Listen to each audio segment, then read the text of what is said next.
মাঝখানে দেশের সংবাদে সবাইকে স্বাগত জানাচ্ছি আমি সুমাইয়া সাজ্জাদ। অন্যান্য অঞ্চলের খবরের সঙ্গে আজ থাকছে চট্টগ্রাম বিভাগের সংবাদ কর্ণফুলীর তীরে।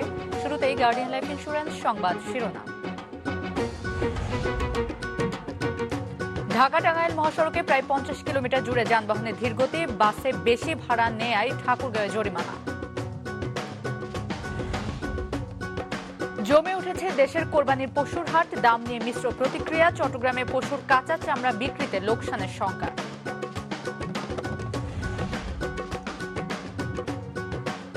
শুনছিলেন শিরোনাম, এবার বিস্তারিত।